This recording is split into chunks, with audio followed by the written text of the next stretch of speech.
வணக்கம். இப்போ போன வீடியோவில் நம்ம ஃபஸ்ட் லெசனில் எலக்ட்ரோஸ்டாட்டிக்ஸ் நிலைமின்னியலில் ஒரு பார்ட் பார்த்தோம் இல்லையா, ஒரு 30% பார்த்துருப்போம். இப்போ மீதி உள்ள போர்ஷனை இந்த கிளாஸில் நம்ம பார்க்கலாம். ஓகேங்களா? அதில் ஃபஸ்ட்டு என்னென்னா எலக்ட்ரிக் ஃப்ளக்ஸ்.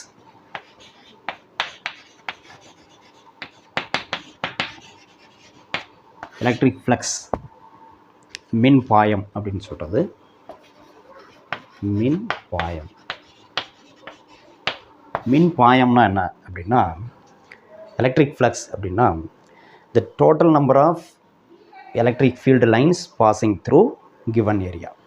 ஒரு பர்டிகுலர் ஏரியா இருக்குது, ஒரு ஏரியா, அந்த ஏரியா வழியாக எவ்வளோ field lines, electric field lines போகுது அப்படிங்கிறது தான் எலக்ட்ரிக் ஃப்ளக்ஸ் அப்படின்னு சொல்லுவோம். இதுக்கு சிம்பிள் ஃபை.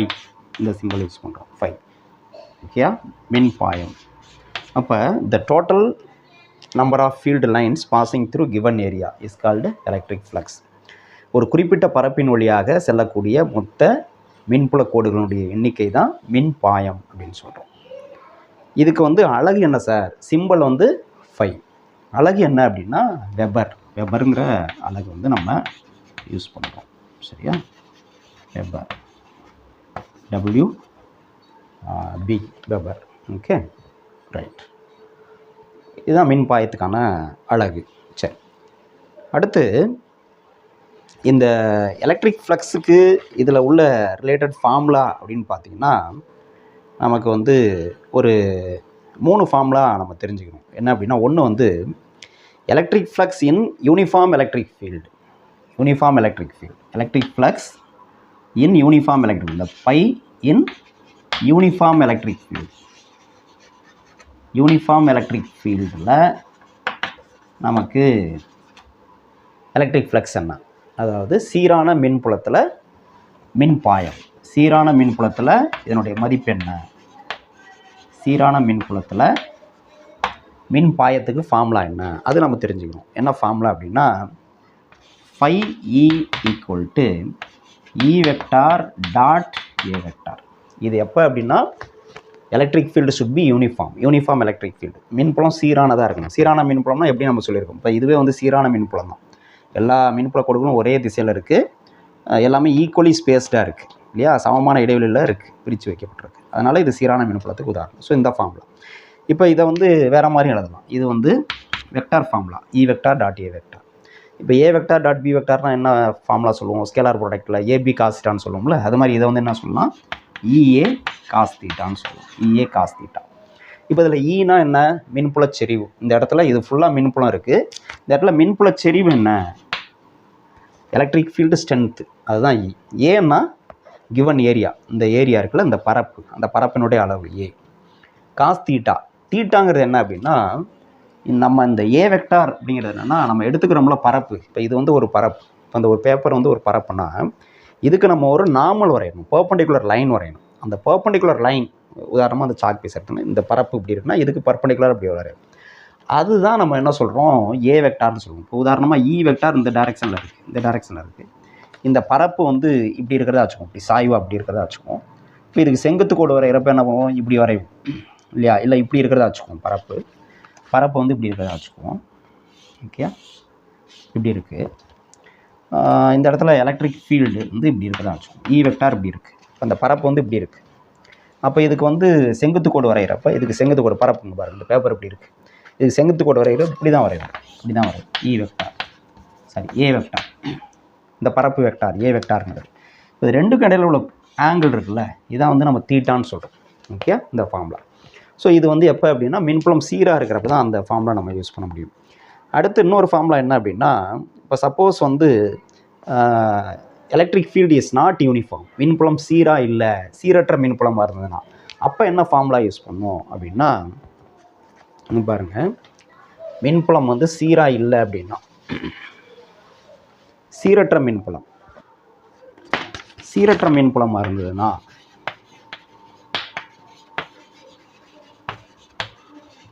சீரற்ற மின்புலம், நான் யூனிஃபார்ம் எலக்ட்ரிக் ஃபீல்டு.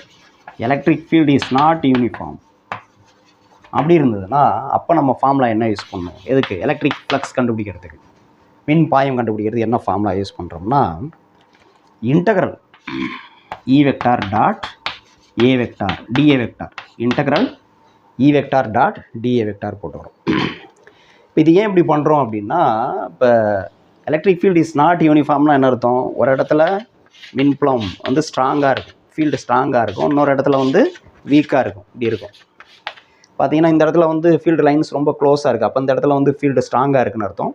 இங்கெல்லாம் வந்து பரவலாக இருக்குன்னா ஃபீல்டு ஸ்ட்ரென்த் வந்து வீக்காக இருக்குன்னு அர்த்தம். இது இப்படி இருந்தால் நான் யூனிஃபார்ம் எலக்ட்ரிக் ஃபீல்டு, சீரற்ற மின்புலம். இப்போ இதில் வந்து ஒரு குறிப்பிட்ட பரப்பு இப்படி எடுத்துக்கிட்டோம் அப்படின்னா, அதில் வந்து இந்த பரப்பு வழியாக போகக்கூடிய மின் பாயம் எவ்வளோ, எலக்ட்ரிக் ஃப்ளக்ஸ் எவ்வளோன்னு கண்டுபிடிக்கணும்னா நம்ம என்ன பண்ணுறோம்? இந்த ஃபார்முலா யூஸ் பண்ணுறோம்.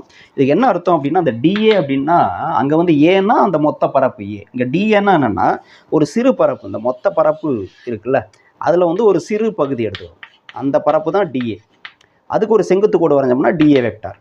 ஓகே, இந்த இ வெக்டார் அப்படிங்கிறது அந்த சிறு பரப்பில் இருக்கக்கூடிய மின்புல செறிவு என்ன, எலக்ட்ரிக் ஃபீல்டு ஸ்ட்ரென்த் என்ன, அதுதான் வந்து இ வெக்டார். அப்போ E vector dot DA vector, இந்த முதல்ல இந்த சின்ன பரப்புக்கு ஸ்மால் எலமெண்ட்னு சொல்லுவோம், சின்ன ஏரியாவுக்கு முதல்ல E vector dot DA vector கண்டுபிடிச்சிட்டு, அது மாதிரி நம்ம என்ன பண்ணோம், சின்ன சின்ன பரப்பாக எடுத்துக்கணும், டிஏன்னு எடுத்துகிட்டு ஒவ்வொரு எலமெண்ட்டுக்கும் E vector dot DA vector, E vector dot DA vector கண்டுபிடிச்சி எல்லாத்தையும் ஆட் பண்ணணும். அதுக்கு பிறகு தான் integration. Integration is nothing but addition தான், வேறு ஒன்று. இன்டகிரேஷனாக எல்லாத்தையும் சேர்க்கறது, இந்த மாதிரி சின்ன சின்ன எலமெண்ட் கண்டுபிடிச்சி எல்லாத்தையும் சேர்க்கறது பேர் தான் இன்டகிரேஷன். புரியுதா?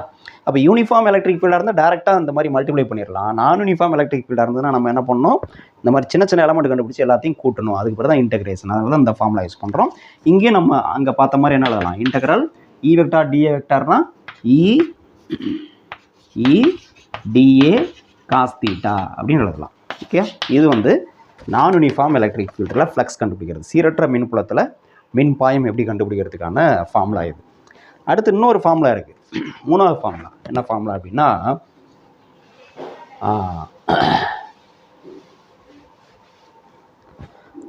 ஒரு மூடிய பரப்பு, க்ளோஸ்டு சர்ஃபேஸ், மூடிய பரப்பு க்ளோஸ்டு சர்ஃபேஸில் எப்படி நம்ம எலக்ட்ரிக் ஃப்ளக்ஸ் கண்டுபிடிக்கிறது? க்ளோஸ்டு சர்ஃபேஸ்னால் இப்போ ஒரு பால் மாதிரி, ஒரு பால் இருக்குது, அது வந்து என்னது, மூடிய பரப்பு. ஒரு க்யூப் இருக்குது, கனச்சதுரம், அது வந்து என்னது, மூடிய பரப்பு.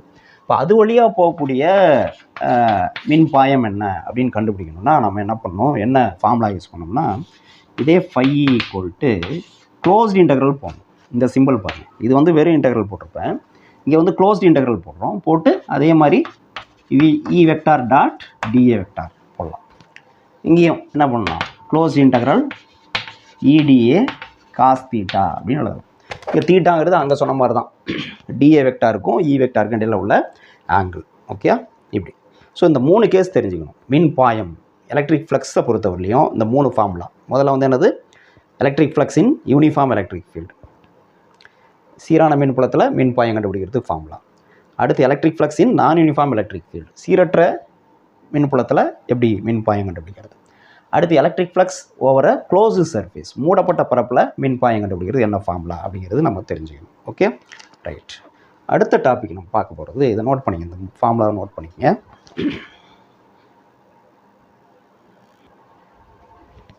அடுத்து வந்து காஸ் லா.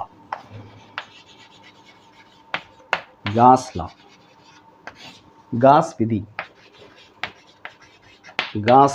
காஸுங்கிறது சயின்டிஸ்டோட பேர், அவர் சொன்ன விதி என்ன, காஸ் விதி என்ன அப்படின்னு பார்த்தீங்கன்னா, நமக்கு வந்து இதுதான் காஸ் விதி. Phi equal closed integral E vector dot DA vector equal Q உல் பை எப்சிலான் நாட். இதுதான் காஸ் விதி, காஸ் லா. இதை இங்கிலீஷில் சொல்லணும்னா அந்த இடத்துல வந்து என்ன பண்ணணும், Q inside by epsilon naught. என்ன மீனிங் அப்படின்னா, ஒரு மூடப்பட்ட பரப்பின் வழியாக செல்லக்கூடிய மொத்த மின் பாயம், இப்போ நான் சொன்னேன் இல்லையா, ஒரு பால் மாதிரி எடுத்துக்கிறோம் அல்லது வந்து ஒரு க்யூப் மாதிரி கனசதுரம் மாதிரி எடுத்துக்கிறோம், அது வழியாக செல்லக்கூடிய மொத்த மின் பாயம், அந்த மொத்த மின் பாயம் எப்படி கண்டுபிடிக்கிறது? இப்போ இது வந்து நான் யூனிஃபார்ம் எலக்ட்ரிக் ஃபீல்டு, சீரற்ற மின்புலம் அப்படின்னு வச்சுக்குவோம். ஒரு இடத்துல லைன்ஸ் வந்து நெருக்கமாக இருக்குது, ஒரு இடத்துல தள்ளி இருக்குது, அந்த மாதிரி சீரற்ற மின்புலம் எடுத்துக்கலாம். சீரான மின்புலத்துக்கும் இந்த ஃபார்முலா அப்ளை பண்ண முடியும். Right.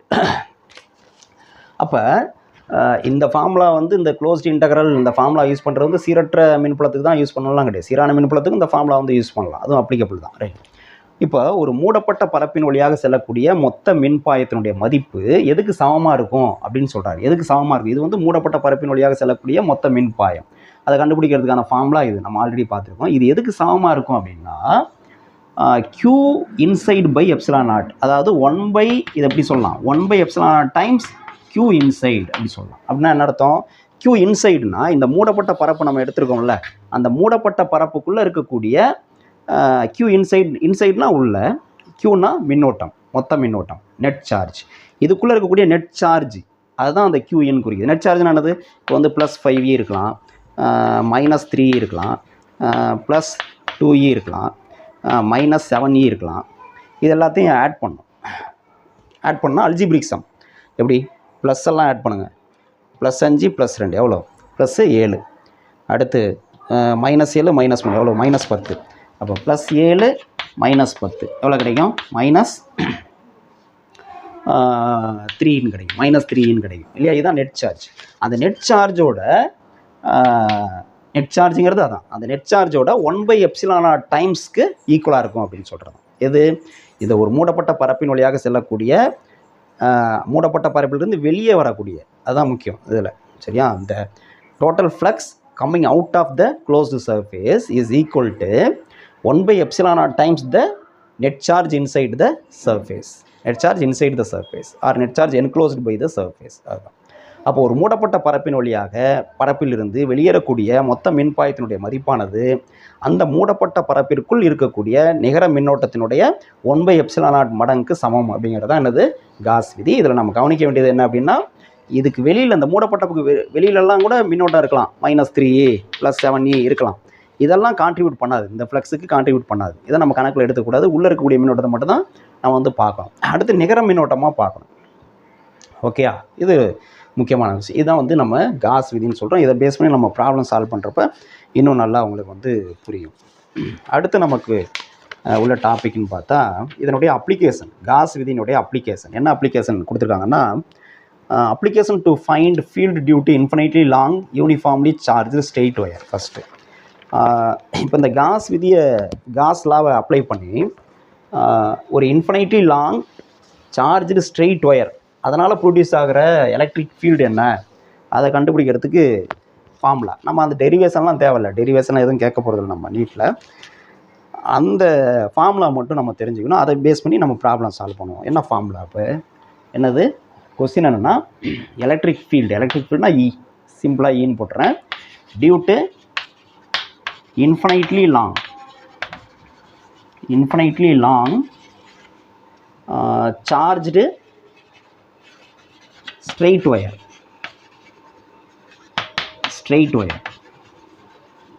Infinitely long charged straight wire, அதாவது மின்னூட்டம் பெற்ற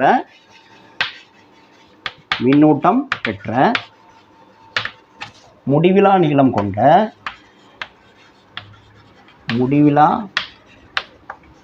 கொண்ட நேரான கடத்தி அல்லது நேரான கம்பி, அதனால் உருவாகக்கூடிய மின்புலம்னா இ, எலக்ட்ரிக் ஃபீல்டு. அதுக்கு ஃபார்முலா என்ன? இப்போ இதுக்கு ஃபார்முலா நம்மளுக்கு தெரியும், நம்மளுக்கு டெரிவேஷன் இருக்குது. என்ன ஃபார்முலா அப்படின்னா, E = λ/2πε0r. இது என்ன அப்படின்னா, நமக்கு வந்து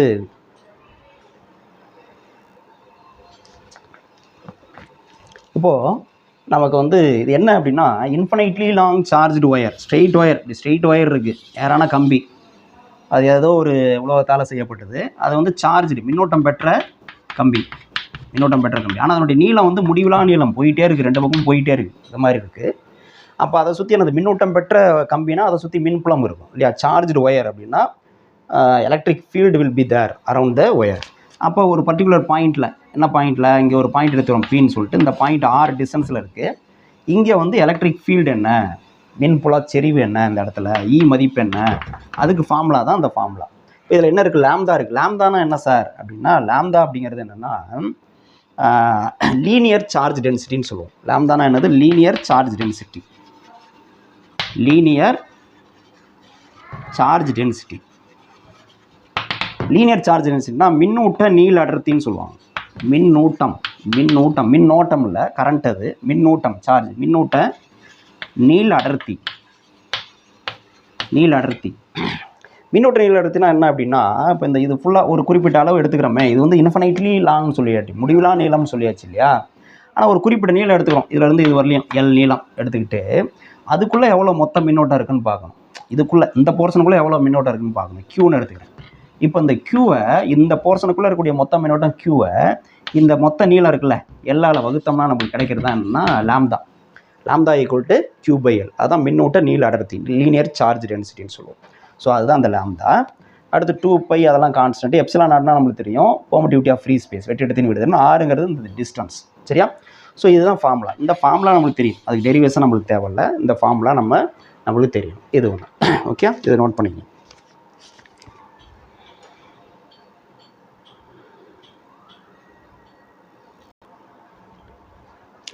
அடுத்து காஸ்லால உள்ள அப்ளிகேஷன் என்னன்னு பார்த்தீங்கன்னா, electric field due to E கண்டுபிடிக்கணும். Electric field due to infinite charged plane sheet. ஒரு பிளேன் ஷீட், இந்த மாதிரி பிளேன் ஷீட்னா இது மாதிரி ஒரு போர்டு மாதிரி ஒரு சமதள பரப்பு. ஆனால் அது வந்து இன்ஃபைனைட் அப்படின்னா அது போயிட்டே இருக்குது, எங்கே முடியுதுன்னே தெரில. இந்த பக்கமும் போயிட்டே இருக்குது, இந்த பக்கம் போயிட்டே இருக்குது, அந்த சைடு 4 இதுவும் போயிட்டே இருக்குது பரப்பு. அது மாதிரி முடிவிலா பரப்பு, எங்கே முடியுதுன்னு நமக்கு தெரியாது.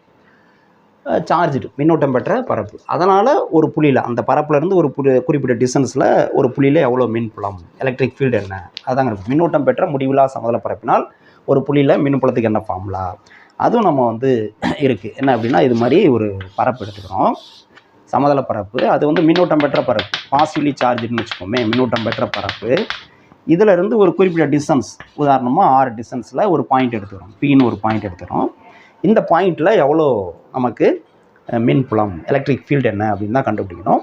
இதுக்கான ஃபார்முலா இதுவும் காஸ்லாம் அப்ளை பண்ணி தான் நம்ம டெரைவ் பண்ணுவோம். என்னென்னா, இந்த மாதிரி ஒரு சிலிண்ட்ரிக்கலாக ஒரு காசியன் சர்ஃபேஸ் எடுத்துக்கிட்டு அது வழியாக போகக்கூடிய டோட்டல் ஃப்ளக்ஸ் கண்டுபிடிப்போம், மொத்த மின்பாயம். அதை காஸ்லாவில் அப்ளை பண்ணோம்னா நம்மளுக்கு வந்து இந்த ஃபார்முலா கிடைக்கும். என்ன ஃபார்முலா கிடைக்கும்? E = sigma by 2 epsilon naught அப்படின்னு கிடைக்கும். E = sigma by 2 epsilon naught. இப்போ இந்த சிக்மானா என்ன சாருங்க? ஈனா நம்ம மின்புலச்செறிவு, இந்த இடத்துல எலக்ட்ரிக் ஃபீல்டு ஸ்ட்ரென்த், மின்புலச்செறிவு. சிக்மானா என்ன அப்படின்னா சர்ஃபேஸ் சார்ஜ் டென்சிட்டின்னு சொல்லுவோம். சர்ஃபேஸ் சார்ஜ் டென்சிட்டி, அதாவது பரப்பு மின்னோட்ட அடர்த்தி.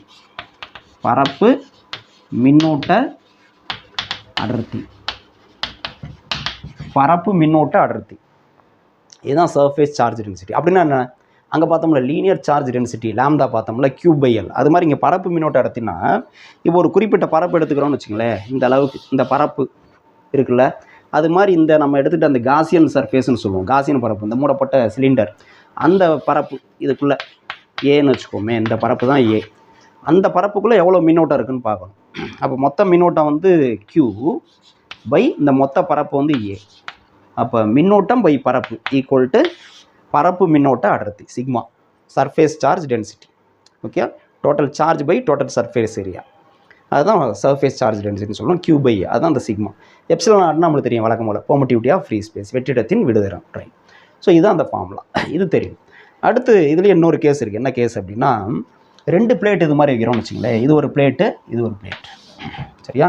இப்போ பிளேட்டுனா அது என்ன லைன் மாதிரி வரைஞ்சிருக்கும் அப்படின்னா, இப்போ இப்படி பார்த்தா இது வந்து பிளேட், ஒரு சர்ஃபேஸ், இந்த பேப்பர். இதை இந்த டைரெக்ஷனில் வச்சா உங்களுக்கு வந்து என்ன, அங்கேருந்து பார்க்குறப்ப ஒரு லைன் மாதிரி தான் தெரியும், அதுதான் இங்கே வரைஞ்சிருக்கும். Okay, right. இப்போ இது வந்து பாசிட்டிவ்லி சார்ஜ்டு பிளேட்னு வச்சுக்குவோம்.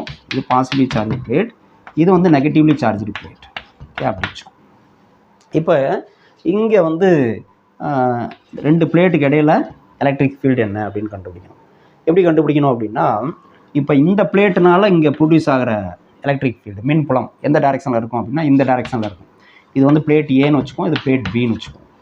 அப்போ இது வந்து EA எந்த டைரெக்ஷனில் இருக்கும், இந்த டைரெக்ஷனில் இருக்கும். இந்த பிளேட்னால ஏன் இந்த டைரெக்ஷனில் இருக்குது? நேர் மின்னோட்டம் பெற்ற பொருளால் உருவாகக்கூடிய மின்புலம் வந்து என்னது, அது வந்து வெளிநோக்கி தான் இருக்குன்னு நம்ம படிச்சிருக்கோம். ஏன்னா மின்புலங்கிறது என்ன, எலக்ட்ரிக் ஃபீல்டுங்கிறது என்ன, அந்த இடத்துல ஒரு பாசிட்டிவ் சார்ஜ் வைக்கணும். யூனிட் பாசிட்டிவ் சார்ஜ் வச்சோம்னா அது எந்த டைரெக்ஷனில் நகருமோ அந்த டைரெக்ஷனில் தான் எலக்ட்ரிக் ஃபீல்டு இருக்குன்னு அர்த்தம். இந்த இடத்துல ஒரு ஓரளவுக்கு நேர்மின்னோட்டத்தை வச்சோம்னா அது எந்த திசையில் நகருதோ அதுதான் மின்புலத்தினுடைய திசை. அப்போ இந்த இடத்துல பாசிட்டிவ் சார்ஜ் வச்சோம்னா என்ன ஆகும், இந்த பாசிட்டிவ் என்ன பண்ணும், இப்படி தானே தள்ளும். அதனால் இதனால் ப்ரொடியூஸ் ஆகிற எலக்ட்ரிக் ஃபீல்டு வந்து இந்த டைரெக்ஷனில் தான் இருக்குது அப்படின்னு சொல்கிறோம். ரைட். அப்போ அதே மாதிரி இந்த பிளேட்னால் ப்ரொடியூஸ் ஆகிற எலக்ட்ரிக் ஃபீல்டு மின்புலம் எந்த டைரெக்ஷனில் இருக்குன்னா, இங்கே பாருங்கள், இது வந்து நெகட்டிவ். அப்போ இந்த இடத்துல ஒரு பாசிட்டிவ் சார்ஜை கொண்டு வந்து வச்சோம்னா அந்த பாசிட்டிவ் நெகட்டிவ் இந்த டைரெக்ஷனில் பிடிச்சி இழுக்கும். அப்போ இதனால் உருவாகக்கூடிய மின்புலமும் என்னது, அதாவது பினால் உருவாகக்கூடிய மின்புலமும் இதே டைரெக்ஷனில் தான் இருக்குது. இஏவும் இந்த டைரெக்ஷனில் தான் இருக்குது, இபியும் இதே டைரெக்ஷனில் தான் இருக்குது அந்த புள்ளியில். அப்போ ரெண்டு வெக்டார் ஒரே டைரெக்ஷனில் ஆக்ட் பண்ணுச்சுன்னா நம்ம என்ன பண்ணலாம், கூட்டலாம். அப்போ மொத்த மின்னோட்டம் இந்த புள்ளி வந்து 1ன்னு வச்சுக்கோமே, E1. அந்த இடத்துல மொத்த மின்னோட்டம் என்ன அப்படின்னா இஏ வெக்டார் ப்ளஸ் இபி வெக்டார், ரெண்டும் சேம் டைரெக்ஷனில் ஆக்ட் பண்ணுறதுனால கூட்டிடும். இஏவுக்கும் இபிக்கும் இதுதான் ஃபார்முலா ஒரு பிளேட்னால். ஏன்னா இதில் இருக்கக்கூடிய சிக்மா வேல்யூ இதில் இருக்கக்கூடிய sigma value 1, surface charge density same அப்படி வச்சுக்கோங்க. அப்போ இஏவுக்கும் இதான் ஃபார்முலா வரும், σ/2 ε0 தான் வரும். ப்ளஸ் இதுக்கும் வந்து என்னது σ/2 ε0 தான் வரும் இல்லையா. இங்கே வந்து டிஸ்டன்ஸ்க்கே வேலை இல்லை. இப்போ சப்போஸ் இந்த பாயிண்ட் வந்து கொஞ்சம் தள்ளி இங்கே வச்சுருக்கோம் அப்படின்னு வச்சுங்களேன். அப்போ இந்த பிளேட்டுக்கு வந்து பாயிண்ட் இங்கே வைக்கிறதா வச்சுக்கோங்க, இங்கே இல்லாமல் இங்கே இருக்கிறதா வச்சுக்கோமே. அப்போ இந்த பிளேட்டுக்கு வந்து இந்த பாயிண்ட் பக்கத்தில் இருக்குது, இந்த பிளேட்டுக்கு வந்து தள்ளி இருக்குது. அப்போ இந்த பிளேட்னால் ப்ரொடியூஸ் ஆகிற மின்புலம் வந்து அதிகமாக இருக்கும், இதனால் ப்ரொடியூஸ் ஆகிறது கம்மியாக இருக்கும்லாம் தேவையில்லை, சொல்ல முடியாது. ஏன் சொல்ல முடியாதுன்னா இங்கே டிஸ்டன்ஸே கிடையாது பாருங்கள். ஆர் ஸ்மால் ஆர் அங்கே வச்சோம்ல, λ/2 πε0 ஆர்னு வச்சோம்ல, இங்கே ஆருங்கிற வேல்யூவே இல்லை, டிஸ்டன்ஸே இல்லை. அதனால் இந்த பிளேட்டை பொறுத்தவரையிலையும் இந்த கேஸை பொறுத்தவரையிலையும் டிஸ்டன்ஸுக்கும் எலக்ட்ரிக் ஃபீல்டுக்கும் சம்மந்தம் இல்லை. பாயிண்ட் வந்து இந்த பாயிண்ட் இங்கே இருந்தாலும் இதான் வேல்யூ, இன்னும் தள்ளி இங்கே இருந்தாலும் இதான் வேல்யூ. டிஸ்டன்ஸ் மாறுறதுனால இந்த எலக்ட்ரிக் ஃபீல்டு மாறாது.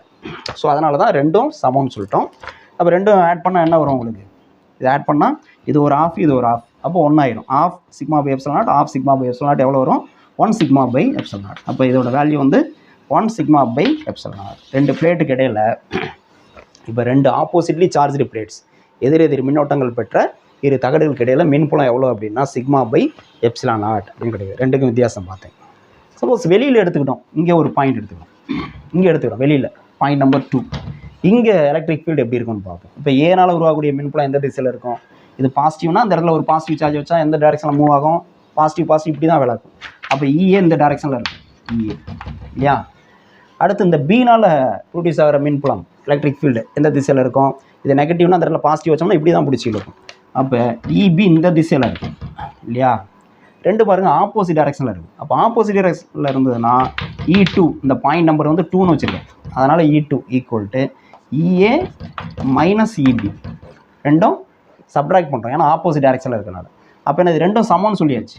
இஏனுடைய மதிப்பு தான், இபியினுடைய மதிப்பு இதுதான். அப்போ இதிலேருந்து இதையே கழிக்கிறப்ப என்ன வரும், சப்ட்ராக்ட் பண்ணுறப்போ 0ன்னு கிடைச்சிடும். அப்போ வெளியே outside the two oppositely charged plates, if we choose a point outside two oppositely charged plates, there the electric field is 0. எதிரெதிர் மின்னோட்டம் பெற்ற இரு தகடுகளுக்கு வெளியே ஒரு புள்ளி எடுத்துட்டோம் அப்படின்னா அந்த புள்ளியில் மின்புலம் என்னது 0. ஆனால் கண்டிஷன் என்னது, ரெண்டு பிளேட்லேயும் சமமான மின்னோட்ட அடர்த்தி இருக்கணும், சிக்மா மதிப்பு சமமாக இருக்கணும். இங்கே வேறு இருந்ததுன்னா அது 0லாம் ஆகாது. சரியா, ரைட், இதை நோட் பண்ணிக்கணும்.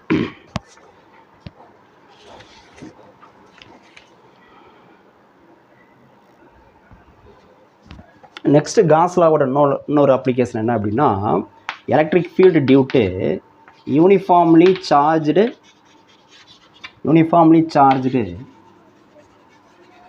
Spherical shell, uniformly charged spherical shell electric field மின்புலம் எதனால் அப்படின்னா சீரான மின்னோட்டம் பெற்ற ஒரு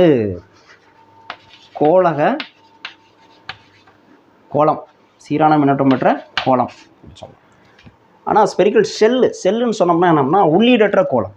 இது வந்து என்னது, உள்ளீடற்ற கோளம். உள்ளீடற்ற கோளம் அப்படின்னா ஒரு ரப்பர் பால் மாதிரி, உள்ளே வந்து பாலுக்குள்ளே எதுவும் இருக்கக்கூடாது, காற்று தான் இருக்கும், வேறு எதுவும் இருக்கக்கூடாது. அந்த மாதிரி இருந்தால் தான் உள்ளீடற்ற கோளம்னு சொல்கிறோம். ஸோ அந்த மாதிரி ஒரு கோளம் எடுத்துக்கிறோம், ஸ்பெரிக்கல் ஷெல். அதனால் இப்போ எவ்வளோ எலக்ட்ரிக் ஃபீல்டு மின்புலம் எவ்வளோன்னு கிடைக்கும் காஸ் லா யூஸ் பண்ணி. இப்போ இது மாதிரி ஒரு ஷெல் எடுத்துக்கிறோம். இந்த செல்லோட மையப்பகுதி சென்டர் பாயிண்ட் வந்து O, இதனுடைய ரேடியஸ் வந்து கேபிட்டல் R வச்சுக்குவோம். இட் இஸ் சார்ஜ்டு, மின்னோட்டம் பெற்றது, உள்ள அப்படி மின்னோட்டம் பரவி இருக்குது. இப்படி பரவி இருக்குது. இப்போ இதிலேருந்து ஒரு குறிப்பிட்ட டிஸ்டன்ஸில் ஒரு புள்ளி எடுத்துக்கிறோம். எக்ஸாம்பிளாக வந்து பிங்கிற ஒரு பாயிண்ட் எடுத்துக்கிறோம். அது distance r from the centre. இந்த சென்டர்லேருந்து ஆர் டிஸ்டன்ஸில் ஒரு பாயிண்ட் எடுத்துக்கிறோம். இங்கே வந்து மின்புலம் என்ன அப்படின்னு கண்டுபிடிக்கணும். என்ன ஃபார்முலா இதுக்கு வரும் அப்படின்னா, அதே காசியன் சர்ஃபேஸ் காஸ் விதியை பயன்படுத்தி பண்ணுறப்ப இந்த இடத்துல எவ்வளோ மின்புலம் கிடைக்கும், இபின்னு வச்சுக்கிறேன். இந்த புள்ளியில் எவ்வளோ கிடைக்கும் அப்படின்னா, நம்ம ஒரு புள்ளி மின்னோட்டத்தினால ஒரு புள்ளியில் எவ்வளோ மின்புலம் அதுக்கு ஃபார்முலா படிச்சிருக்கோம், ஞாபகம் இருக்கா? அதே ஃபார்முலா. அதாவது இந்த இதில் இருக்கக்கூடிய மொத்த மின்னோட்டத்தினுடைய மதிப்பு வந்து Qன்னு வச்சுக்கோம், கேபிட்டல் Q. அப்போ Q/4πε0r², இதுதான் ஃபார்முலா. ஓகே, மின்னூட்டம் பெற்ற ஒரு உள்ளீடற்ற கோலத்தினால் ஒரு புள்ளியில், ஆனால் கோலத்துக்கு வெளியில் ஒரு புள்ளி எடுத்திருக்கோம் இல்லையா, ஸ்மால் ஆர் டிஸ்டன்ஸில். அங்கே எவ்வளோ மின்புலம்னா அதுக்கு ஃபார்முலா Q/Qங்கிறது இந்த இதில் இருக்கக்கூடிய மொத்த மின்னோட்டம். Q/4πε0r², capital R போட்டக்கூடாது.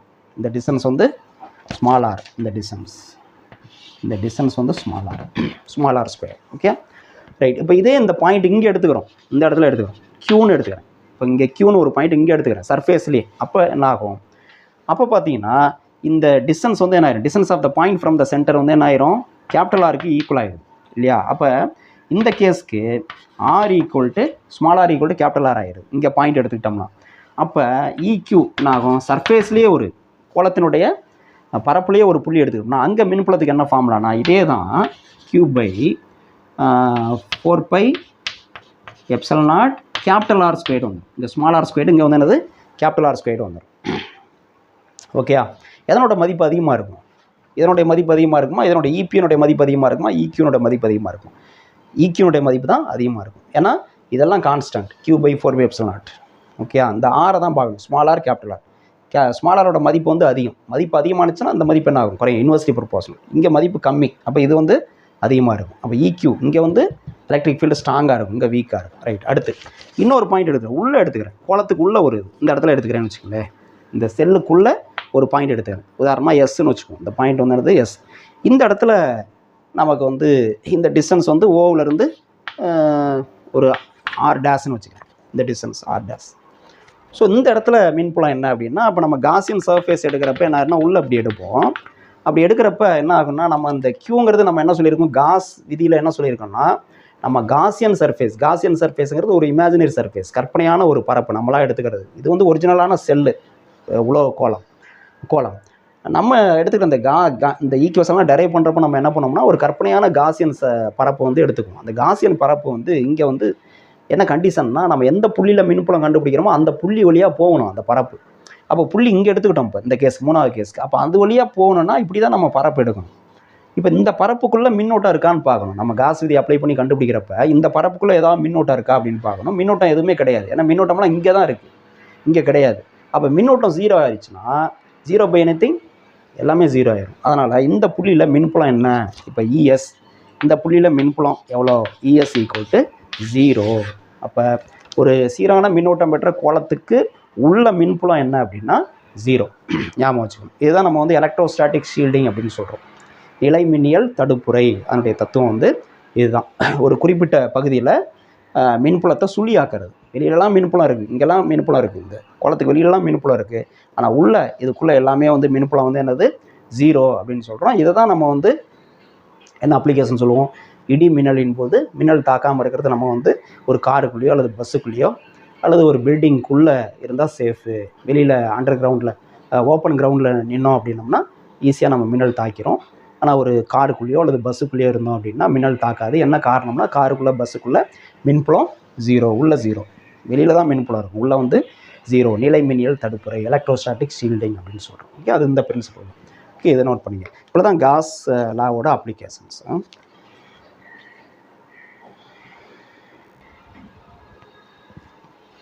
நெக்ஸ்ட் வந்து நமக்கு எலக்ட்ரிக் பொட்டன்சியல் சிலபஸில் கொடுத்துருக்கிறது. Electric potential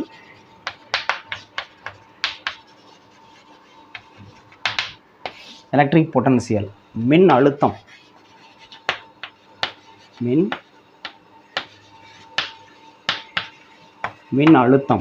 electric potential.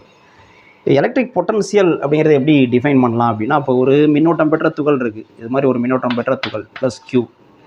இப்போ இதை சுற்றி மின்புலம் இருக்குன்னு சொன்னோம் இல்லையா.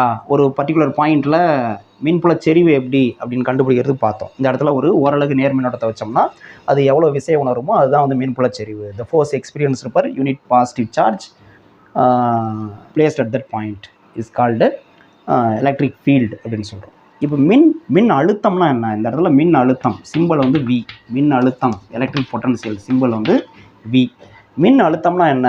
ஒரு டிஸ்டன்ஸ் ஸ்மாலார் டிஸ்டன்ஸில் மின் அழுத்தம் எப்படி கண்டுபிடிக்கிறது அப்படின்னா, இந்த மின் அழுத்தம்னா என்ன ஆக்சுவலாக டெஃபினிஷன் என்ன அப்படின்னா, இன்ஃபைனைட் டிஸ்டன்ஸில் இருந்து முடிவிலா தொலைவில் இருந்து we have to bring unit positive charge 1 coulomb unit positive charge அதை இன்ஃபினிட்டிலேருந்து இங்கே கொண்டு வரணும். Okay, so we have to bring unit positive charge from infinity to this point. For example P, this point is P, இங்கே கொண்டு வரணும். For that how much work we have to do, அதுதான் என்னது இந்த பாயிண்டில் எலக்ட்ரிக் பொட்டன்சியல் மின் அழுத்தம். Okay, இந்த புள்ளியில் இந்த மின்னோட்டத்திலிருந்து 6 தொலைவில் இருக்கக்கூடிய இந்த புள்ளியில் மின்னழுத்தம் என்ன அப்படின்னா, ஓரளவு நேர் மின்னோட்டத்தை முடிவிலா தொலைவிலிருந்து அந்த புள்ளிக்கு மின் விசைக்கு எதிராக நகரத்தை கொண்டு வர செய்யப்படக்கூடிய வேலையினுடைய அளவு தான் நம்ம என்ன சொல்கிறோம், மின் அழுத்தம்னு சொல்கிறோம். the work done in moving unit positive charge from infinity to that point against the electric force, that is called electric potential. சரி, இதுக்கு யூனிட் என்ன சார்? ஒரு குவான்டிட்டி அளவு சொன்னோம்னா அதுக்கு அலகு சொல்லணும், யூனிட் சொல்லணும். இதுக்கு என்ன யூனிட் என்ன அப்படின்னா, யூனிட் வந்து வோல்ட். யூனிட் என்னது? வோல்ட். அலகு வந்து வோல்ட். அலகு வோல்ட்டு. அலெக்சாண்டர் வோல்ட்டா சயின்டிஸ்டோடைய ஞாபகமாக மின்னழுத்தத்தினுடைய அலகு வந்து வோல்ட்டுன்னு சொல்கிறோம். ரைட். இப்போ ஒரு புள்ளி மின்னோட்டத்தினால், இது வந்து புள்ளி மின்னோட்டம் பாயிண்ட் சார்ஜ், இதனால் அந்த புள்ளியில் எவ்வளோ மின்னழுத்தம், அதுக்கு ஃபார்முலா என்ன சார்? அதுக்கு டெரிவேஷன் இருக்குது, நம்ம படிச்சிருக்கோம். என்ன ஃபார்முலா அப்படின்னா, ஒரு புள்ளி மின்னோட்டத்தால், இது புள்ளி மின்னோட்டத்தால்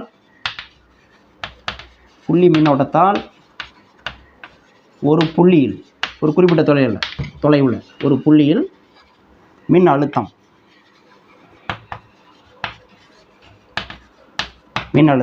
electric potential due to point charge. Electric potential due to point charge என்ன ஃபார்முலா அப்படின்னா, இந்த புள்ளியில் இப்போ என்ன ஃபார்முலா, இந்த மின்னோட்டத்தினால மின் அழுத்தத்துக்கு என்ன ஃபார்முலானா, V = Q/4πε0R தான் ஃபார்முலா. Q/4πε0R. எல்லாம் பாருங்கள், இந்த புள்ளியில் மின்புல செறிவு எலக்ட்ரிக் ஃபீல்டுக்கு என்ன ஃபார்முலானா, இங்கே வந்து என்னது R² வரும். இதே ஃபார்முலா தான், மற்றதெல்லாம் அப்படியே இருக்கும். இங்கே மின்புல செறிவு எலக்ட்ரிக் ஃபீல்டுக்கு ஃபார்முலா வேணும்னா இந்த இடத்துல R² வந்துடும். மின் அழுத்தம் எலக்ட்ரிக் பொட்டன்சியல்னால் அங்கே வந்து R வரும். இது தெரிஞ்சுக்கணும். ஓகே, அப்போ இங்கேயும் நமக்கு வந்து என்னென்னா, டிஸ்டன்ஸ் இன்க்ரீஸ் ஆக என்ன ஆகும், எலக்ட்ரிக் பொட்டன்சியல் வந்து டிக்ரீஸ் ஆகும். இங்கேருந்து தள்ளி போக பொட்டன்சியல் வந்து டிக்ரீஸ் ஆகிட்டே போகும் அப்படிங்கிறது தெரியுது. ஓகே, இது ஒரு பாயிண்ட். இப்போ இதை வச்சுட்டு தான் நம்ம வந்து என்ன சொல்கிறோம்னா, மின் அழுத்தத்துக்கும் மின்புல செறிவுக்கும் இந்த relation between electric field and potential difference. அடுத்து பொட்டன்சியல் டிஃபரன்ஸ்னால் என்னன்னு தெரியணும். பொட்டன்சியலுங்கிறது அட் அ பாயிண்ட். பொட்டன்சியல் டிஃபரன்ஸ்னால் என்ன? பொட்டன்சியல் டிஃபரன்ஸ்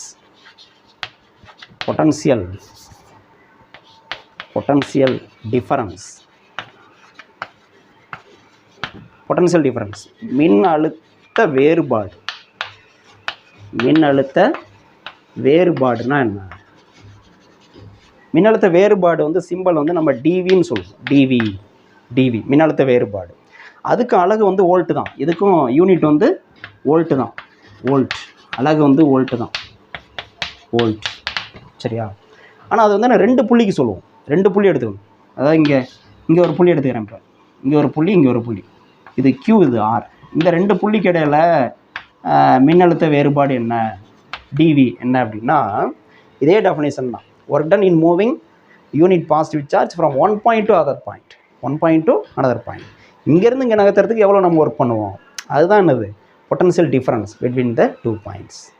ஒரு புள்ளியிலேருந்து இன்னொரு புள்ளிக்கு மின் விசைக்கு எதிராக ஓரளவு நேர்மின்னோட்டத்தை நகர்த்துறதுக்கு நம்ம எவ்வளோ வேலை செய்யணுமோ அதுதான் என்னது மின்னழுத்த வேறுபாடு. அதுக்கும் அலகு வந்து வோல்ட்டு தான். சரியா? இப்போ வந்து நடைமுறையில் நம்ம வந்து மின்னழுத்த வேறுபாடு தான் நம்ம பயன்படுத்துகிறோம். ஒரு பேட்ரி எடுக்கிறோம் அப்படின்னா அந்த பேட்ரியோட 2 டெர்மினலுக்கு இடையில் எவ்வளோ வோல்டேஜ் இருக்குது அப்படின்னு பார்க்குறோம்ல. இப்போ 1.5 வோல்டேஜ் செல்லு அப்படின்னா அந்த 2 முனைகளுக்கு இடையில் உள்ள மின்னழுத்த வேறுபாடு தான் நம்ம என்ன சொல்கிறோம், 1.5 வோல்டேஜ்னு சொல்கிறோம். அதனால் நம்ம வந்து ப்ராக்டிக்கலாக பயன்படுத்துறது எல்லாமே மின் அழுத்தத்தை பயன்படுத்த மாட்டோம், மின் அழுத்த வேறுபாடு தான் பயன்படுத்துவோம். பொட்டன்ஷியல் அப்படிங்கிறது வந்து ப்ராக்டிக்கலாக நம்ம யூஸ் பண்ணுறது கிடையாது. நம்ம யூஸ் பண்ணுறது எல்லாமே பொட்டன்ஷியல் டிஃபரன்ஸ் தான் பிட்வீன் 2 பாயிண்ட்ஸ். இது ஞாபகம் வச்சுக்கோங்க. Okay right. அடுத்து வந்து இப்போ potential due to electric dipole, மின் இருமுனையினால் ஒரு புள்ளியில் மின் அழுத்தத்துக்கு என்ன ஃபார்முலா, அதை நம்ம டெரைவ் பண்ணி ஆகணும்.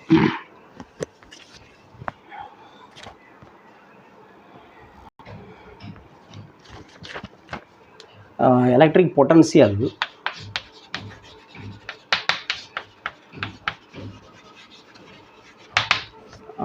due to electric dipole, அதாவது மின் இருமுனையினால். மின் இருமுனைனா என்னென்னு லாஸ்ட் கிளாஸில் பார்த்துருக்கோம். மின் இருமுனையினால் மின் அழுத்தம், மின் இருமுனையினால் ஒரு புள்ளியில் மின் அழுத்தத்துக்கு என்ன ஃபார்முலா, அதான் பார்க்கணும். மின் இருமுனைனா நமக்கு வந்து சொல்லியிருக்கோம், ஒரு நெகட்டிவ் சார்ஜ் ஒரு positive charge, they are separated by a small distance. இந்த டிஸ்டன்ஸ் வந்து நம்ம 2Dன்னு வச்சுக்கலாம் அல்லது 2Aன்னு வச்சுக்கலாம். இதனோட மிட் பாயிண்ட் வந்து O. இப்போ இதிலேருந்து ஏதோ ஒரு புள்ளி, இப்படி ஒரு புள்ளி எடுத்துக்கிறோம், Pன்னு ஒரு புள்ளி எடுத்துக்கிறோம். அது distance R from the mid point, சென்டர்லேருந்து R டிஸ்டன்ஸில் எடுத்துக்கிறோம். இப்போ இந்த டிஸ்டன்ஸ் வந்து R1, அதாவது ப்ளஸ் Qலேருந்து R1 டிஸ்டன்ஸில் இருக்குது, மைனஸ் Qலேருந்து R2 டிஸ்டன்ஸில் இருக்குது. இப்போ இந்த இடத்துல எவ்வளோ மின் அழுத்தம், இதுதான் மின் இருமுனை. இந்த மின் இருமுனையினால் இந்த புள்ளியில் எவ்வளோ மின் அழுத்தம்னு கண்டுபிடிக்கணும். அதுக்கு நம்மளுக்கு டெரிவேஷன் இருக்குது. இது ஒரு முக்கியமான 5 மார்க்காக நம்ம தியரியில் படிச்சிருக்கோம். என்ன பண்ணுவோம், முதல்ல இந்த மின்னோட்டத்தினால எவ்வளோ மின் அழுத்தம்னு கண்டுபிடிப்போம். அது R1ல் வரும் அந்த ஃபார்முலா, Q/4πε0 இந்த மின்னோட்டத்தினால எவ்வளோ மின் அழுத்தம்னு கண்டுபிடிப்போம். அது மைனஸில் வரும், -Q/4πε0 வரும். அப்புறம் 1/R1 1/R2 ஓட வேல்யூ கண்டுபிடிப்போம். அதில் தான் கொசைன்லா, கொசைன்லா, அப்புறம் வந்து பைனாமியல் தியரம், இதெல்லாம் யூஸ் பண்ணி தான் கண்டுபிடிப்போம் இல்லையா. கண்டுபிடிச்சி ஃபைனலாக என்ன ஈக்குவேஷன் வரும் நமக்கு, லாஸ்ட் ஈக்குவேஷன் என்ன வரும் அப்படின்னா P cos θ by 4πε0 R² வரும். ஓகே, இந்த மாதிரி ஒரு ஈக்குவேஷன் நம்மளுக்கு கிடைக்கும். P cos θ by 4πε0 R² அப்படின்னு கிடைக்கும். ஓகே, இப்போ இதில் வந்து Pனா என்ன, நமக்கு Pனா இந்த பாயிண்ட் கிடையாது, இது கிடையாது. இந்த Pனா என்ன, ஸ்மால் p. Pனா என்னது நமக்கு, Pங்கிறது டைபோல் மொமெண்ட், மின் இருமுனை திருப்புத்திறன், Q × 2D ஆர் 2N சொன்னோம் இல்லையா, அதுதான் இது P. தீட்டாங்கிறது என்னது, இந்த ஆங்கிள் தான் என்னது தீட்டா. 4πε0 தான் நம்மளுக்கு தெரியும். ஆறுங்கிறது ஸ்மால் ஆறுங்கிறது இந்த டிஸ்டன்ஸ். ஓகே, அப்போ இதை வச்சுட்டு நம்ம சொல்லலாம் என்ன அப்படின்னா, இதை வச்சுட்டு இது வந்து ஜென்ரல் ஃபார்முலா. இப்போ சப்போஸ் இந்த பாயிண்ட் வந்து இந்த ஆக்சிஸ்லேயே ஒரு இடத்துல எடுத்துக்கிட்டோம் அப்படின்னா இந்த தீட்டா வந்து 0 ஆயிரும். இப்போ இந்த பாயிண்ட் வந்து இங்கே எடுத்துக்கிட்டோம்னா என்ன ஆகும், இந்த லைன் இப்படி இருக்குல்ல, இந்த R இது வந்து இப்படி வந்துடும். அப்போ தீட்டா 0 ஆயிரும். அப்போ அந்த ஃபார்முலாவில் cos 0 1ன்னு ஆயிரும். அதே இந்த பாயிண்ட் இந்த சைடு எடுத்துக்கிட்டோம் அப்படின்னா, இந்த சைடு எடுத்துக்கிட்டோம்னா என்ன ஆகும், இந்த லைன் வந்து இப்படி வரும். இப்படி வந்ததுன்னா தீட்டா 180 டிகிரி ஆகிடும். அப்புறம் cos 180 ஆயிரும், -1. ஓகே, சப்போஸ் 90 டிகிரியில் இந்த இடத்துல இதுக்கு நேராக ஒரு பாயிண்ட் எடுத்துக்கிட்டோம்னா தீட்டா 90 டிகிரி. அப்போ cos 90 என்ன ஆயிரும், 0 ஆயிரும். அப்போ இந்த டேர்ம் ஃபுல்லாகவே 0. அப்படின்னா என்ன அர்த்தம், இந்த இடத்துல இந்த இதனுடைய மையப்பகுதி வழியாக ஒரு லைன் போகுது, அந்த லைனில் ஒரு பாயிண்ட் எடுத்துட்டோம் அப்படின்னா theta 90 degree. Theta 90 டிகிரினா cos 90 0. cos 90 0னா அந்த டேர்ம் ஃபுல்லாகவே 0 வரும். அப்போ இந்த இடத்துல மின்னழுத்தம் என்னது, 0. இதான் ஈக்குவட்டோரியல் லைன் சொல்லுவாங்க, நடுவரை கோடு. மின் இருவனுடைய நடுவரை கோட்டில் எந்த புள்ளி எடுத்துட்டாலும் அந்த புள்ளிலாம் மின் அழுத்தம் என்னது 0. இது தெரிஞ்சு வச்சுக்கணும், இதை கேட்பாங்க அப்படியே டேரெக்டாக. ஓகே, அதே அச்சுக்கோட்டில் இந்த சைடு எடுத்துக்கிட்டோன்னா என்ன வரும், பாசிட்டிவில் வரும். ஏன்னா இந்த இடத்துல ஒரு பாயிண்ட் எடுத்துக்கிட்டால் தீட்டா வந்து 0 டிகிரி. Theta 0 டிகிரினா cos 0 1. அப்போ வந்து என்ன, இது 1 ஆயிடுச்சுன்னா V = P/4πε0 R² வரும். ஸோ அது இந்த பக்கம் பாயிண்ட் எடுத்துக்கிட்டால் இந்த லைன் இப்படியே வந்துடும், தீட்டா 180 டிகிரி. தீட்டா 180 டிகிரினா cos 180 எவ்வளோ, -1. அப்போ இந்த இடத்துல -1 போட்டால் V = P/4πε0 R² வரும். ஓகே, ஸோ இந்த மாதிரி சென்டரில் எடுத்துக்கிட்டோம்னா 0 ஆயிரும். ஏன்னா காஸ் இங்கே எடுத்துக்கிட்டோம்னா தீட்டா வந்து 90 டிகிரி, cos 90 வந்து என்னது 0. அப்போ இந்த டேர்ம் ஃபுல்லாகவே 0 ஆயிரும், அதனால் 0. ஸோ இந்த லைனில் எங்கே நீங்கள் வந்து மின் அழுத்தம் கண்டுபிடிக்கணும், எலக்ட்ரிக் பொட்டன்ஷியல் கண்டுபிடிக்கணும்னாலும் 0 ஆயிரும். ஜென்ரல் ஃபார்முலா இருக்கும், ஞாபகம் வச்சுக்கணும். ஓகே, இதை நோட் பண்ணிக்கணும்.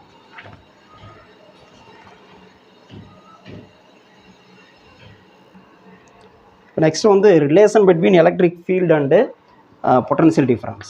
relation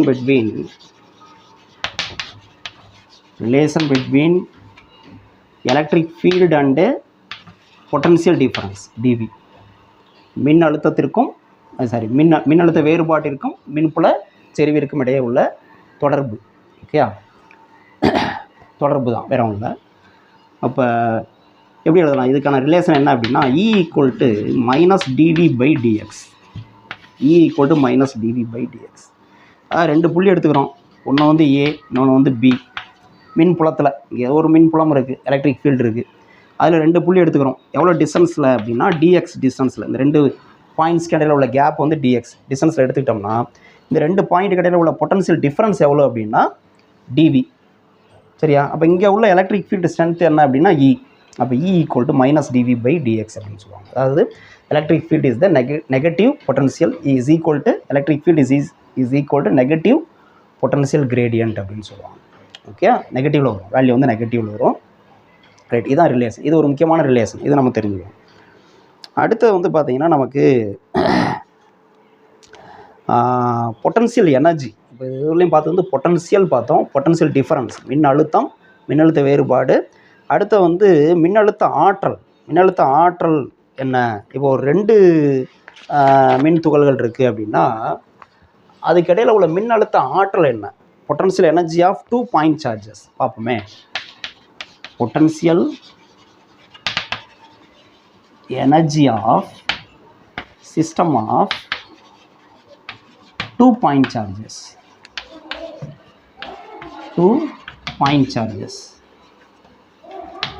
அதாவது இரு புள்ளி மின்னோட்டங்களுக்கான இரு புள்ளி மின்னோட்டங்களுக்கான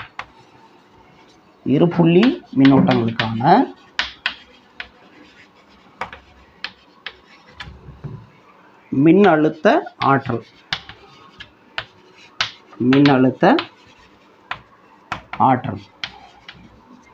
இப்போ ரெண்டு மின்னோட்டங்கள் இருக்குது, பாயிண்ட் சார்ஜஸ் Q1 Q2. இது வந்து எலக்ட்ரிக் டைபோல் கிடையாது, தப்பாக புரிஞ்சிக்கூடாது. இது வந்து எலக்ட்ரிக் டைபோல் கிடையாது, மின் இருமுனை கிடையாது. மின் இருமுனையை நம்ம என்ன சொன்னோம்?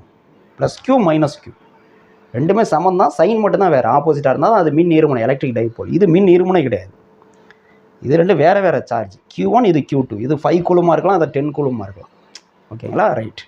இப்போ இந்த மாதிரி ரெண்டு சார்ஜை வந்து அசம்பிள் பண்ணோன்னா ஈஸி கிடையாது. எனக்கு பாருங்கள், ரெண்டுமே ப்ளஸ்ஸு. இது பக்கத்தில் ஒரு சார்ஜ் வச்சிட்டோம், ஒரு சார்ஜ் மட்டும் தான் இருக்குது. இன்னொரு இந்த Q2 வந்து கொண்டு வரணும்னா எங்கேயோ இருந்து கொண்டு வரப்போ என்ன ஆகும்? இதுவும் ப்ளஸ், இதுவும் ப்ளஸ். அப்போ என்ன ஆகும்? இந்த Q1 அந்த Q2 ரிப்பல் பண்ணும், எதிர்க்கும், பக்கத்தில் வர விடாது. அப்போ அதுக்கு எகெயின்ஸ்டாக நம்ம வந்து நகர்த்தி கொண்டு வந்து வைக்கணும். வைக்கிறதுக்கு நம்ம எவ்வளோ ஒர்க் பண்ணுவோமோ அதுதான் என்னது? உதாரணமாக 6 டிஸ்டன்ஸில் ரெண்டு கண்டையில் உள்ள கேப் வந்து 6னா இந்த டிஸ்டன்ஸில் நம்ம அசம்பிள் பண்ணுறதுக்கே நம்ம என்ன பண்ணணும்? ஒர்க் பண்ணணும். அந்த ஒர்க்கு தான் என்னது? Potential energy. The work done in assemble the 2 charges at a distance r is called என்னது? Potential energy of the system. இரண்டு புள்ளி மின்னோட்டங்களை அருகருகே கொண்டு வந்து வைப்பதற்கு நாம் செய்யக்கூடிய வேலை தான் என்னது? மின்னழுத்த ஆற்றலாக சேமிக்கப்படுது. இப்போ இதுக்கு என்ன ஃபார்முலா அப்படின்னா அந்த பொட்டன்ஷியல் கான்செப்ட் வச்சு தான் டெரைவ் பண்ணுவோம். பொட்டன்ஷியல் எனர்ஜிக்கு ஃபார்முலா வந்து சிம்பிள் வந்து அப்சிலான்ங்கிற சிம்பிள் வந்து யூஸ் பண்ணுறோம். யூ கிடையாது, ஈக்குவல் டு என்ன ஃபார்முலா நாங்கள் பாருங்கள். நம்ம வந்து ஜென்ரலாக potential at a point due to point charge, இந்த ஒரு சார்ஜ் தான் இருக்குது, ஒரு மின்னோட்டம் தான் இருக்குது. இந்த புள்ளியில் மின் அழுத்தத்துக்கு என்ன ஃபார்முலானா என்ன சொல்லுவோம்? Q/4πε0Rன்னு சொல்லுவோம் இல்லையா? இது மின்னழுத்த ஆற்றல் கிடையாது. மின் அழுத்தத்துக்கு என்ன ஃபார்முலா சொல்லுவோம்? இந்த மின்னோட்டம் இல்லை, இது மட்டும் தான் இருக்குது, Q மட்டும் தான் இருக்குது, இங்கே எதுவும் இல்லை அப்படின்னா இந்த புள்ளியில் மின் அழுத்தத்துக்கு என்ன ஃபார்முலா சொல்லுவோம்? Q/4πε0R. கொஞ்ச நேரத்துக்கு முன்னாடி பார்த்தோம். அதே தான் எப்படி மாத்திரம் பாருங்கள். இங்கே வந்து Q1, இங்கே Q2 ரெண்டு மின்னோட்டம் இருக்குது. இப்போ ரெண்டும் சேர்ந்ததுக்கு மின்னழுத்த ஆற்றலுக்கு என்ன ஃபார்முலானா இந்த Q1 இங்கே Q2 போடணும், இந்த R அப்படியே தான், ஒன்றும் இல்லை. ஓகே, இதுதான் மின்னழுத்த ஆற்றலுக்கான வாய்ப்பாடு. ஓகே, இது நோட் பண்ணிக்கங்க.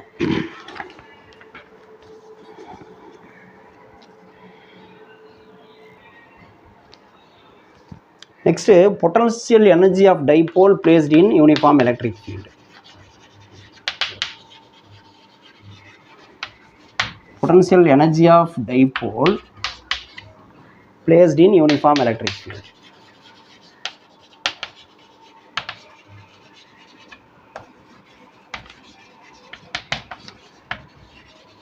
யூனிஃபார்ம் எலக்ட்ரிக் ஃபீல்டு அதாவது சீரான மின்புலத்தில்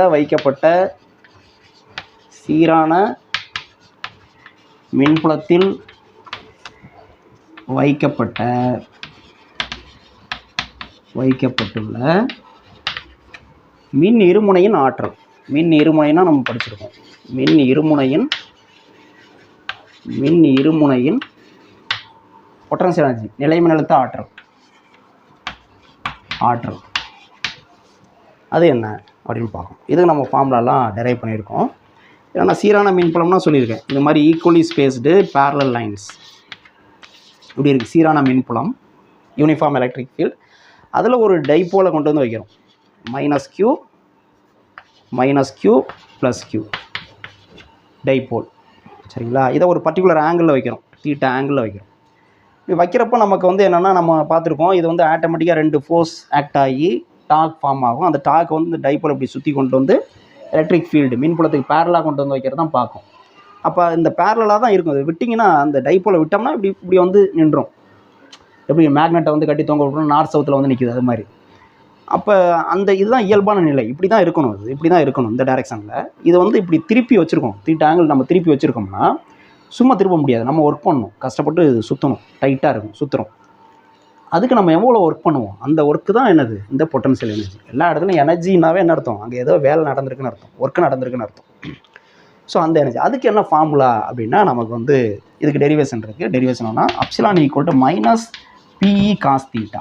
ஆமாம், -PE cos θ. ஆல்ரெடி இதே மாதிரி ஒரு ஃபார்முலா பார்த்துருக்கோம். இதே மாதிரி கேஸில் என்னென்னா, டார்க் ஆக்டிங்கான dipole placed in uniform electric field, சீரான மின்புலத்தில் வைக்கப்பட்ட மின் இருமுனை மீது செயல்படக்கூடிய திருப்பு விசைக்கு ஃபார்முலா படித்தோம். என்ன ஃபார்முலா படித்தோம்? τ = PE sin θ. ஞாபகம் இருக்கா? இது வந்து திருப்பு விசைக்கான ஃபார்முலா. τ = PE sin θ. ஆற்றலுக்கான ஃபார்முலானா மைனஸ் வந்துடும், -PE cos θ வந்துடும். ஞாபகம் வச்சு, இந்த மாதிரி ஒரே மாதிரி ஈக்குவேஷன் வரப்போலாம் நம்ம வந்து கம்பேர் பண்ணி பார்த்துக்கணும். அப்போ தான் குழப்பம் இல்லாமல் இருக்கும். இப்படி வந்துடும். ஸோ இதை வச்சு தான் நம்ம வந்து எப்போ ஆற்றல் வந்து 0 ஆகும், எப்போ மேக்ஸிமமாக இருக்கும், எப்போ மினிமமாக இருக்குன்னு சொல்லுவோம். இப்போ தீட்டா வந்து 0 டிகிரினா என்ன வரும்? cos 0 degree 1. அப்போ எப்சிலான் வந்து என்ன ஆயிரும்? -PEன்னு ஆயிரும். இதுதான் மினிமம் வேல்யூ. அதாவது டைப்போல் வந்து இப்படி இருந்ததுன்னா, பேரலாக இருந்ததுன்னா 0 டிகிரி, அப்போ வந்து ஆற்றல் மினிமம். இப்போ சப்போஸ் தீட்டா வந்து 90 டிகிரி, அப்போ என்ன ஆகும்? cos 90 எவ்வளோ? 0. அப்போ இது 0 ஆயிடுச்சுன்னா everything will become 0. அப்போ எப்சிலான் = 0ன்னு வந்துடும். இதுதான், இது வந்து ரெண்டாவது கேஸ். அடுத்து தீட்டா வந்து 180 டிகிரி இருக்குன்னு வச்சுக்கோங்க. தீட்டா வந்து 180 டிகிரி, தீட்டா = 180 டிகிரி. அப்போ cos 180 என்ன ஆயிரும்? -1. அப்போ cos 180 -1னா மைனஸ் இன்ட்டு மைனஸ் ப்ளஸ்ஸு. அப்போ எப்சிலான் = PEன்னு வந்துடும். இதுதான் மேக்ஸிமம் வேல்யூ. இது மேக்ஸிமம், இது வந்து மினிமம், சிறுமம். இது சிறுமம், இது பெரும மதிப்பு. இது சிறும மதிப்பு, இது பெரும மதிப்பு. மினிமம், மேக்ஸிமம், இது 0. அப்போ மின் இருமுனையுடைய ஆற்றல் எப்போ வந்து சிறுமமாக இருக்கும், எப்போ பெருமமாக இருக்கும், எப்போ 0வாக இருக்கும் அப்படிங்கிறது தெரியும். ஓகே, இதை வச்சு ப்ராப்ளம் கேட்பாங்க. இவ்வளோ ஆங்கிளில் ஆரம்பத்தில் இருக்குது, இதை இவ்வளோ ஆங்கிள் வந்து ரொட்டேட் பண்ணுறோம், அப்போ அதுக்கு எவ்வளோ ஒர்க் பண்ணணும் அப்படின்லாம் கேட்பாங்க. அது நம்ம ப்ராப்ளம் சால்வ் பண்ணுறப்போ பார்க்கலாம். ஓகே, இதை நோட் பண்ணிக்கங்க.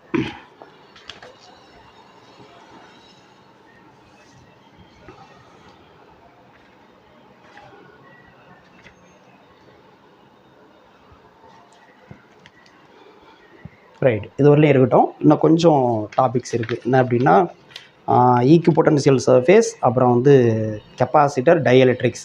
கெப்பாசிட்டர் சம்மந்தமாக கொஞ்சம் பார்க்கணும். அதுதான் மேஜர் டாபிக் வந்து கெப்பாசிட்டர் பற்றி பார்க்குறது மட்டும்தான் இருக்குது. அது அடுத்த கிளாஸில் பார்க்கலாம். இது வரலையும் படிச்சுங்க. Okay, thank you.